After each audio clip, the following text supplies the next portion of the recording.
2 years and 11 months in office, Anambra State Governor Willie Obiano has added to his laurels the Man of the Year award by the Silverbird Group. At the award ceremony, the Ooni of Ife, His Royal Highness Adeye Ogunwusi, as well as the founder of the Silverbird Group, Senator Ben Murray Bruce, extolled the quality of leadership exhibited by the Governor of Anambra State. The event also recognized achievers in different categories, including that of the Posthumous and Extraordinary Achievement Award. Guests arrived in the Co-Signature Hall, venue of the Silverbird Man of the Year Award, and the galaxy of personalities lends credence to the seriousness of the award. The climax of the arrival is that of the Ooni of Ife alongside the man of the moment, Governor Willie Obiano of Anambra State.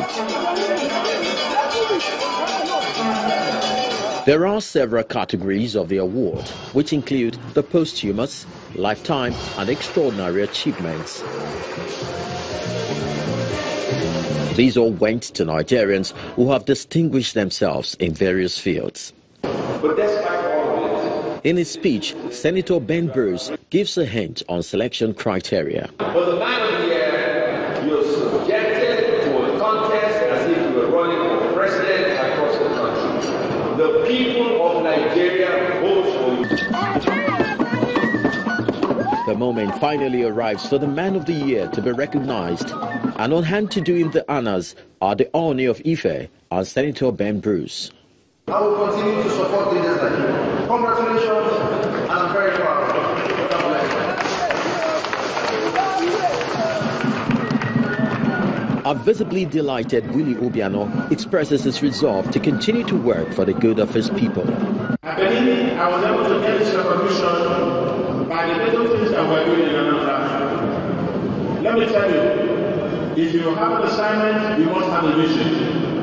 If you don't have a vision, you will not do well. A visionary is like a madman. He smiles and knows that people are looking at him because he's seen afar. The people looking at him are not seeing what he's saying. The vision we crafted for Anambra State is for Anambra to be first choice investment destination and a hub for economic and commercial activity. The event comes to an end, while the awardees revel in their achievement. Inspiration drawn from here, no doubt, will last much longer.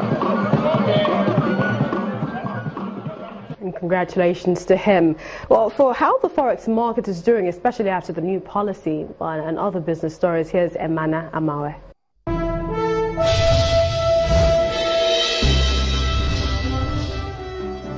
Good evening. Welcome to Business News. 24 hours after the Central Bank of Nigeria promised to increase liquidity in the Forex market, reports say $500 million was offered through the special FX intervention.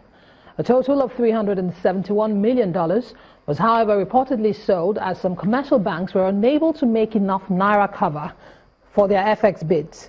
The CBN says the qualified bids range between 315 to 360 naira per dollar, adding that 7 banks received full allotments of their respective bids, valued at $37.5 million apiece.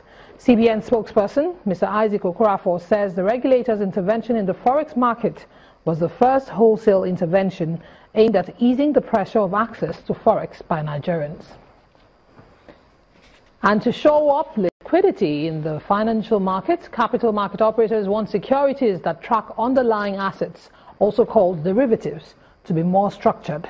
This was the bone of contention at the summit organized by the Capital Market Solicitors Association, where operators and regulators agreed to scale up Nigeria's derivatives market. Channel's business correspondent Tempo Ashaju reports. Derivative activities in the Nigerian financial market is on the rise, but clarity about its regulations needs to be addressed. And this meeting of the CMSA, in collaboration with the American Bar Association Task Force on Financial Engineering, offers a platform to discuss the structuring. And we say the underlying assets are equity, commodity, FX, and interest rates. Buying into an OTC FX futures, a Naira settled OTC FX futures, guarantees you your price or hedges your price risk. But as you would imagine, you still have to settle on your underlying obligation on maturity date, which means you need the liquidity at the end of the day. We've not been able to sort that out in totality in the market as we speak today. Part of the concern of operators is the lack of capacity on the instrument, as well as the absence of market infrastructure. To this, the regulators agree there's need for improvement. I think the pension funds should only use it as a risk management tool, not for speculation, to hedge against identified risk, market risk, and the rest. There are preference for exchange-traded derivatives by the time they are coming up.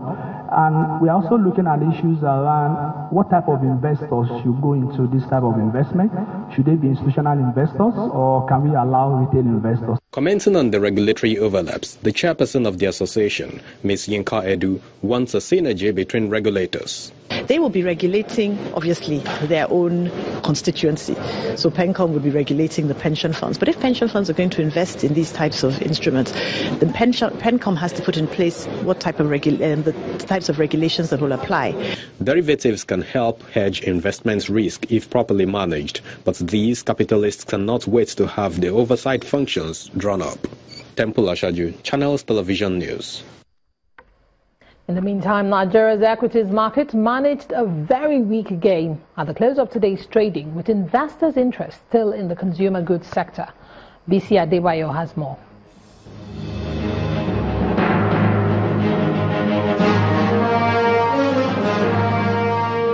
The second trading day of this week sees a flat, albeit positive close of 0.01% in the all-share index and the market's capitalization, following mixed performance from bellwether and mid-cap stocks. Tuesday's transaction recorded a higher turnover of 131.16 billion shares, exchanged in 2,764 deals for over 2.75 billion naira. Much of that turnover was attributed mostly to the activities in the shares of Presco, United Capital and Transcorp. Market breadth remains negative, with 11 gainers against 22 losers on the price table. The top three gainers for the day are Custodian Insurance, Nigerian Breweries and Continental Insurance, while the three significant losers are Forte Oil and Dangote Flour, as well as Unilever. That's it on the stock market reports. I am BC Adebayo. Many thanks, BC. U.S. markets resumed today, opening sharply higher after Monday's break for President's Day. With more details of trading on Wall Street is VOA Channels TV business correspondent Jill Malandrino from the Nasdaq market site in New York. U.S. stocks opened sharply on Tuesday morning, looking to resume their record run after the three-day holiday weekend. U.S. stock exchanges were closed for the President's Day holiday on Monday. In news over the weekend, Kraft Heinz dropped its $143 billion bid for Unilever over the weekend, sending shares lower. The dollar surging early, as are oil prices. Note all three major stock indexes closed at record highs on Friday, with the Dow and S&P 500 rising just about 2%, while the Nasdaq advanced 1.5%. Speaking of the Dow, the average has been up for 7 days in a row. Earlier this morning, we got results from Dow component Home Depot, which topped expectations, increased its dividend, and announced a share buyback. Retail in general will be the focus this session, as results from Macy's, Walmart, Advanced Auto, and Lumber Liquidators all reported ahead of the open. From the Nasdaq market site in New York, I'm Jill Malandrino, and this is VOA Channels Business News. European markets recorded solid performance, supported by a strong uptick in oil prices, positive business activity, and positive performance by the German DAX. Let's see how the rest of the markets fared.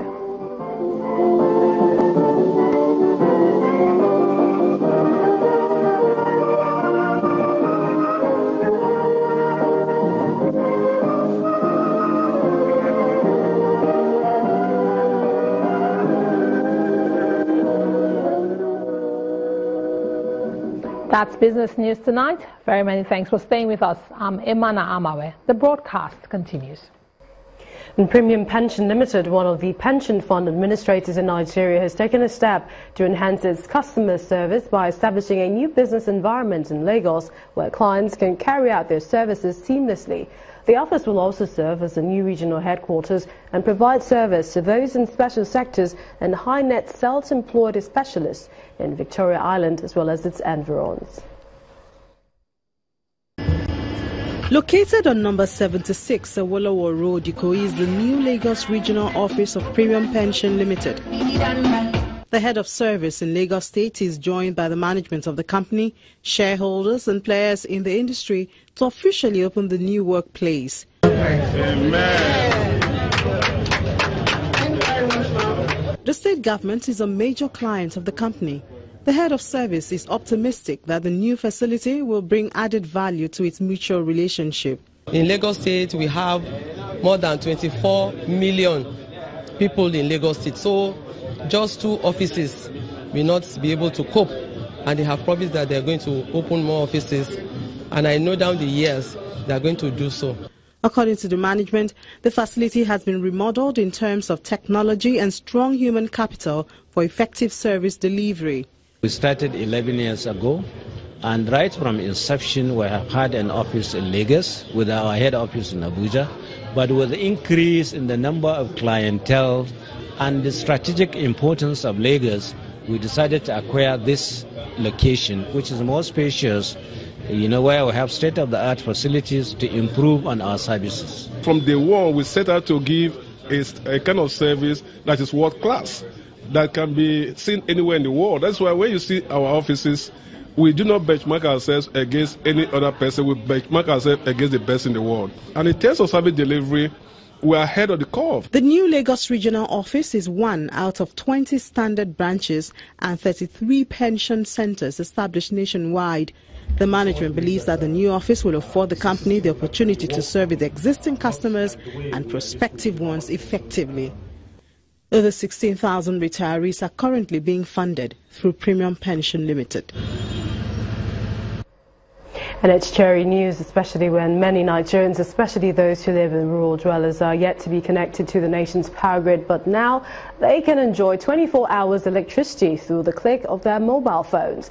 This is following the launch of Lumos Mobile Electricity by MTN and Lumos Energy, an affordable, safe and renewable energy otherwise known as the Yellow Box in Abuja. The Minister of Power, Babatunde Fashola, says the mobile electricity is a welcome development which will increase capacity, challenge innovations and provide Nigeria with a much-needed energy mix. Imagine a Nigeria where there is no noise from generator sets, no fumes, no maintenance worries. A Nigeria with constant electricity 24 hours every day. That is the promise MTN and Lumos have brought to Nigeria through their newly launched mobile electricity Yellow Box. We developed technology that can really provide 24/7 electricity for a cost which is 1/20th of a generator. So, for just 4,500 Nairas a month, people can get 24/7 power, they can charge their cell phones, they can have light for the whole night. The mobile electricity is a fuse between the telecommunications and power sectors that has the full support of the ministers from both sectors. What we need to have is what we have developed, an energy mix for Nigeria that sees us seeking to achieve 30% renewable in the year 2030. And every one of the Lumoses, the MTNs, and these kind of partnerships that come along takes us closer to that goal. By extension, also, this thing will also be useful to providing light in the short term for homes and communities in Nigeria. The Yellow Box and solar panel brings affordable, safe, clean and reliable electricity, and already nearly 150,000 Nigerians are enjoying non-stop power, which the MTN chairman promises will be sustained. Our research department is still continuously working and see where we can deploy technology and communication together. The Yellow Boxes are available at all MTN stores where a customer can register with a valid identification for a 5-year lease agreement. With an initial payment of 26,000 Naira and a monthly installmental agreement with MTN, any Nigerian can already enjoy 24 hours non-stop mobile electricity.